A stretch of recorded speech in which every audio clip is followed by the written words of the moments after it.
Hello everyone and welcome to Old Timey Comics, where we head back into the past of superhero comics to check out all the good, the bad, and the absolutely ridiculous. All alterations of the panels, text, and images are to prevent copyright problems, and all art is owned by its respective companies. On today's episode, we're going industrials. We head back to March of 1963 to look at Tales of Suspense number 39 and get introduced to our newest hero, the invincible Iron Man. We open on the research lab with billionaire scientist Anthony Tony Stark. Mr. Stark is in the middle of a demonstration for the American military, showing off his latest invention, a new transistor that can increase the power of any electronic device 1,000-fold. So I know I poke fun at the scientific inaccuracies that show up in comics from time to time, but Iron Man and his transistors really take the cake. Because air is an insulator, early electronics required vacuum tubes, a bundle of wires inside a glass tube to keep the air out. These tubes meant electronics were big, heavy, and required a lot of power, so there was no way to make electronics portable. Enter the transistor. To overly simplify, transistors as a component can amplify the electrical signal they receive. This paved the way for the exit of vacuum tubes and the entrance of smaller, battery-powered electronics. Unfortunately, while transistors are a big deal and an important discovery of the 20th century, the Iron Man comics uses little more than a buzzword, believing that with a powerful enough transistor, we would have super powerful electronics the size of our pinky. The problem, though, is twofold. First, transistors would eventually give way to integrated circuits full of thousands of transistors. The smartphone or computer you're watching this on contains millions of them. Second, you can't just force more power into a device than it can handle. At best, the device shorts out and stops working. At worst, you now have a fire on your hands. Probably gonna have to link this little rant to every Iron Man story that mentions his fabulous transistors. Which is all of them. So Tony plugs his magic transistor into a palm-sized magnet, giving it the strength to pull apart a huge vault door. We also get a quick look at Tony Stark's double life as genius scientist as well as billionaire playboy. Quick bit of mood whiplash as we head over to South Vietnam. The land we see is under the control of the Soviet tyrant Wong Chu, who apparently spends his days challenging the locals to wrestling matches. His offer goes that if anyone can beat him, he'll pack up his army and leave.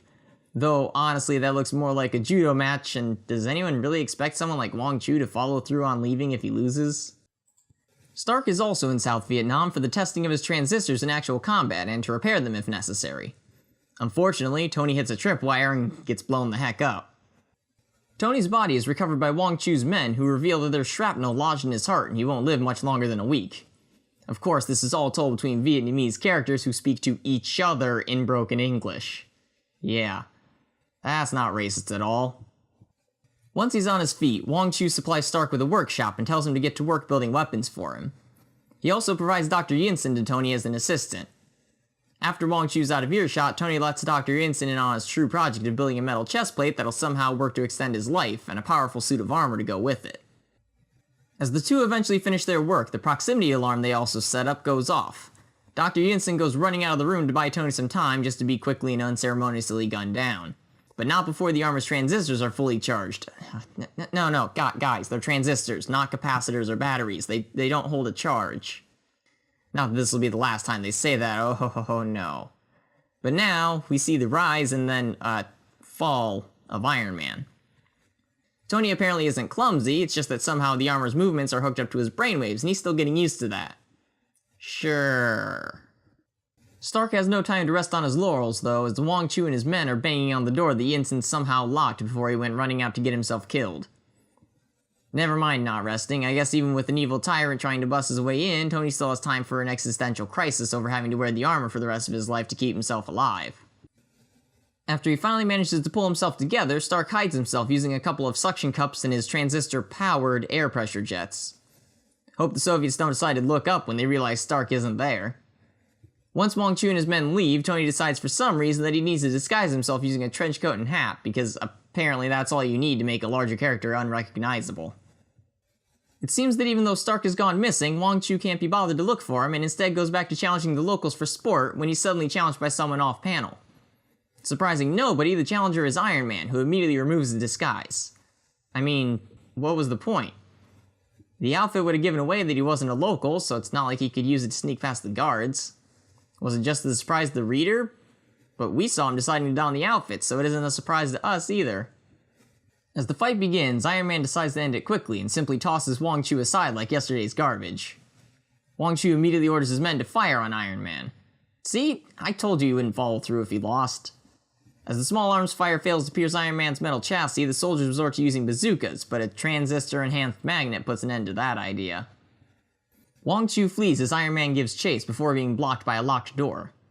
Rather than simply kicking down the door, Tony decides to take the extra time to cut a hole in the door with a tiny finger-sized saw blade. As he comes inside, he's given the present of a filing cabinet by the dictator. Might not have had time to set that up if you just smashed the door down.